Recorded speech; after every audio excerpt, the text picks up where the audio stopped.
25.1 Wildlife Protection ACT 1972.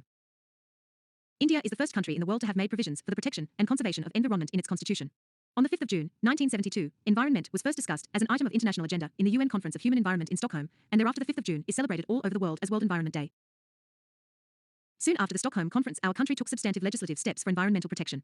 The Wildlife Protection Act was passed in 1972, followed by the Water Prevention and Control of Pollution Act 1974, the Forest Conservation Act 1980, Air Prevention and Control of Pollution Act 1981, and subsequently the Environment Protection Act 1986.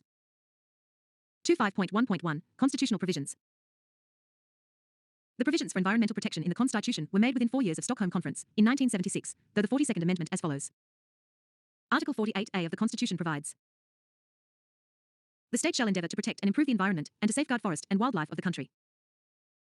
Article 51A G provides: it shall be duty of every citizen of India to protect and improve the natural environment including forests, lakes, rivers and wildlife, and to have compassion for living creatures. Thus our Constitution includes environmental protection and conservation as one of our fundamental duties. Some of the important acts passed by the Government of India are discussed here. 25.1.2 The Wildlife Protection Act of 1972. The passing of the Wildlife Act of 1972 constitutes an important landmark in the history of wildlife legislation in the country. This is because of the fact that the forest, including wildlife, was then a state subject falling in Entry 20 List 2 of 7th Schedule. Parliament had no power to make law on the same except as provided in Articles 249,250 and 252 of the Constitution. Having regard to the importance of the matter, the Act has been adopted by all the states except that of Jammu and Kashmir, which has a similar law enacted for the purpose of wildlife protection. The operation of the Act is mandatory in the Union territories too. The Wildlife Protection Act of 1972 provides the basic framework to ensure the protection and management of wildlife. The Act was amended subsequently in 1982, 1986, 1991, and 1993 to accommodate provision for its effective implementation. The rationale for passing Act as stated in its statement of objects and reasons are as follows. The rapid decline of India's wild animals and birds, one of the richest and most varied wildlife resources of the country, has been a cause of grave concern. Areas which were once teeming with wildlife have become devoid of it, and even in sanctuaries and national parks the protection afforded to wildlife needs to be improved. The Wild Birds and Animals Protection Act, 1935, has become completely outdated. These existing laws not only have become outdated, but also provide punishments, which are not commensurate with the offence and financial benefits that occur from poaching and trade in wildlife produce. Further. 298. Shankar IAS Academy Environment. All rights reserved. No part of this material may be reproduced in any form. Such laws mainly relate to control of hunting and do not emphasize the other factors, which are also the prime reasons for the decline of India's wildlife, namely taxidermy and trade in wildlife and products therefrom. 25.1.3 Salient Features of the Act. The Wildlife Protection Act, 1972, is a product of process which started long ago in 1887 for the protection of a few wild birds, and after addition of wild animals in 1912 and specified plants in 1919 it covered almost all the wildlife resources which need protection and management. 1. The rating of the schedules I to V is in accordance with the risk of survival of the wildlife, fauna, enlisted in them. Animals included schedule are provided for total protection from hunting, and the trade and commerce related to such animals are strictly regulated. The Schedule 6 has been added to include the specified plant species to be protected by the Wildlife Protection Amendment Act of 1991. 2. An expert committee, constituted by the Indian Board of Wildlife, considers amendments to the Act, as and when necessary. 3. With the amendment of the Act in 1991, powers of the state governments have been withdrawn almost to tally. Now the state governments are not empowered to declare any wild animal a vermin. Further, by at a time of provision, immunization of livestock within a radius of 5 kilometers from a national park or sanctuary has been made compulsory. Do you know? Management Effective Evaluation, MEE. MEE conducted by the National Tiger Conservation Authority and the Wildlife Institute of India is the assessment of how well protected areas are being managed and their effectiveness in conserving target flora and fauna. The reserves were put into 4 categories: very good, good, fair and poor. 25.2 Environment Protection Act, 1986. As compared to all other previous laws on environment protection, the Environment Protection Act, 1986 is a more effective and bold measure to fight the problem of pollution. The genesis of the Environmental Protection Act, 1986, thus, is in Article 48A, Directive Principles of State Policy, and Article 51A, G, Fundamental Duties, of the Indian Constitution. The Act empowers the central government to take all appropriate measures to prevent and control pollution, and to establish effective machinery for the purpose of protecting and improving the quality of the environment and protecting, controlling, and abating environmental pollution. The central government, or any other person duly authorized, is empowered to collect the samples of air, water, soil, or other substances as evidence of the offences under the Environment Protection Act, 1986. The Act prescribes a special procedure for handling hazardous substances, and the concerned person has to handle the hazardous substances according to the procedure of the Act. The Environment Protection Act, 1986 has relaxed the rule of locus standi, and because of such relaxation even a common citizen can approach the court provided he has given a notice of 60 days of the alleged offence and his intention to make a complaint to the central government or any other competent authority.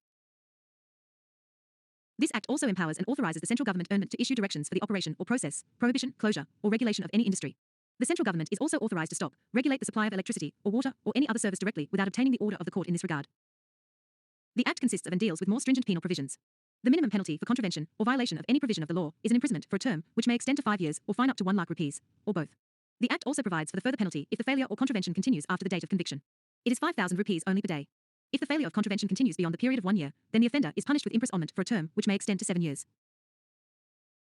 The Environment Protection Act 1986 grants immunity to the officers of the government for any act done under the provisions of this Act or under the POWs vested in them or functions assigned to them under this Act. The Act debars the civil courts from having any jurisdiction to entertain any suit or proceeding in respect of 299. Shankar IAS Academy Environment.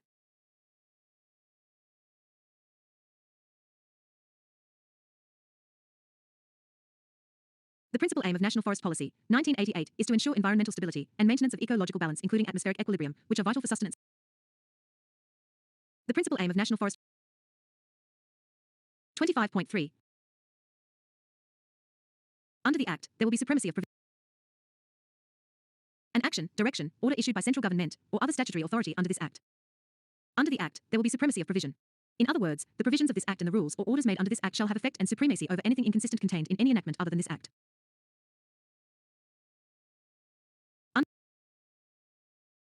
The principal aim of National Forest Policy, 1988, is to ensure environmental stability and maintenance of ecological balance, including atmospheric equilibrium, which are vital for sustenance of all life forms, human, animal and plant.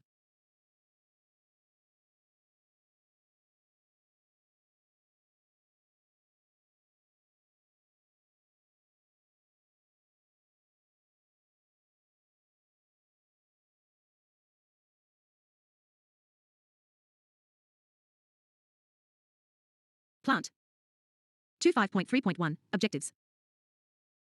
Conserving the natural heritage of the country by preserving the remaining natural forests with the vast variety of flora and fauna, which represent the remarkable biological diversity and genetic resources of the country. Checking soil erosion and denudation in the catchments areas of rivers, lakes, reservoirs in the interest of soil and water conservation, for mitigating floods and droughts and for the retardation of siltation of reservoirs. Checking the extension of sand dunes in the desert areas of Rajasthan and along the coastal tracts. Increasing substantially the forest or tree cover in the country through massive afforestation and social forestry programs, especially on all denuded, degraded and unproductive lands. Increasing the productivity of forests to meet essential national needs. Encouraging efficient utilization of forest produce and maximizing substitution of wood.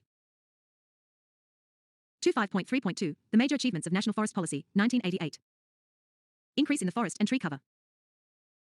Involvement of local communities in the protection, conservation and management of forests through joint forest management program.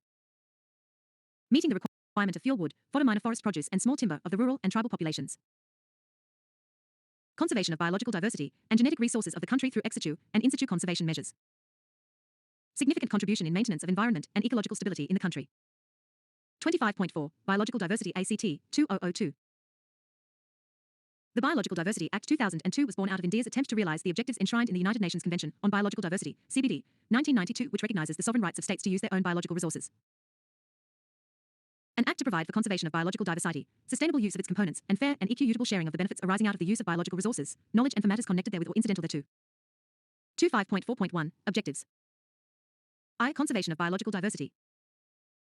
2. Sustainable use of its components, and 3. Fair and equitable sharing of the benefits arising from the utilization of genetic resources.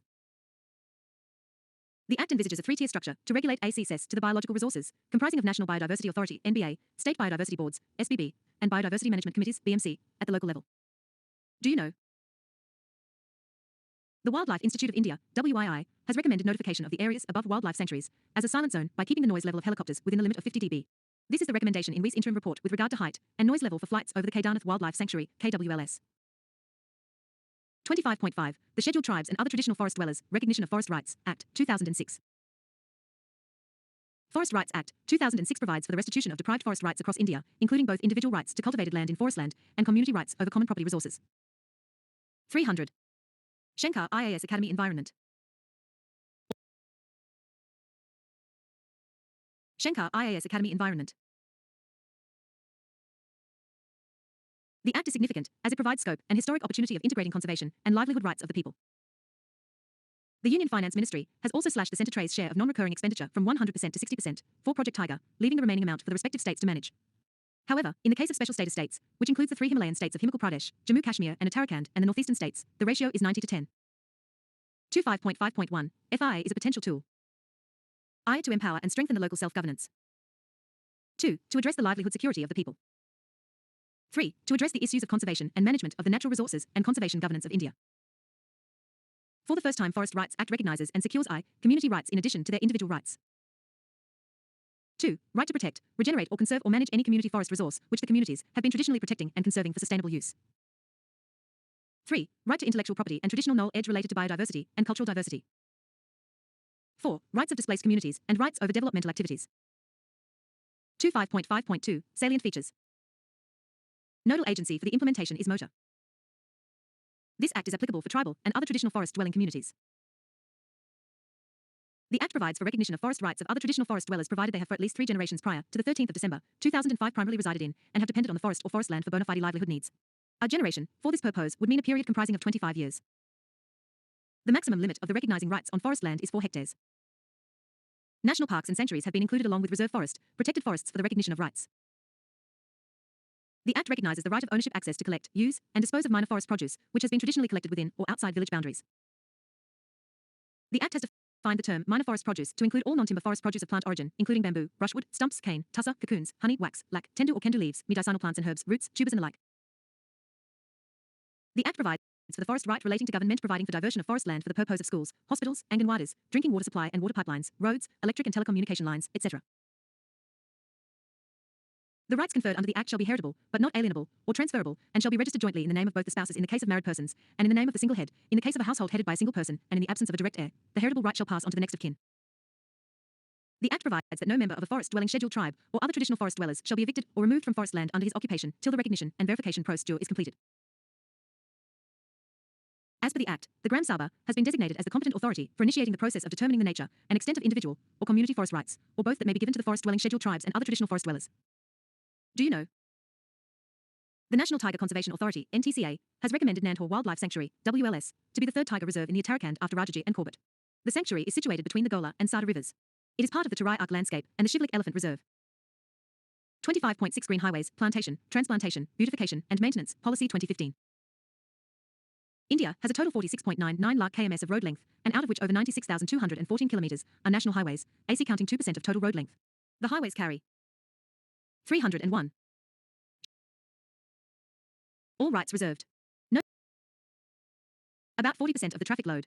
The ministry has decided to develop all of existing national highways and 40,000 kilometers of additional roads in the next few years as green highways. The vision is to develop eco-friendly national highways with participation of the community, farmers, NGOs, private sector, institutions, government agencies, and the Forest Department.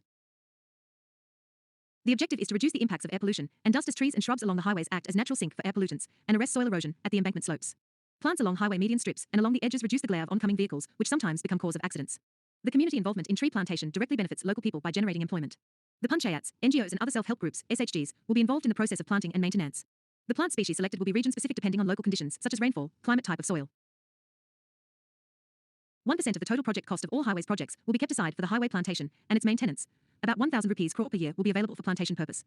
This policy will generate employment opportunities for about 5 lakh people from rural areas. In the new policy, the provisions about the responsibilities attached have also been clearly defined. Now it will be the responsibility of the planting agency to ensure that the condition of the site is good enough for the successful establishment of grasses.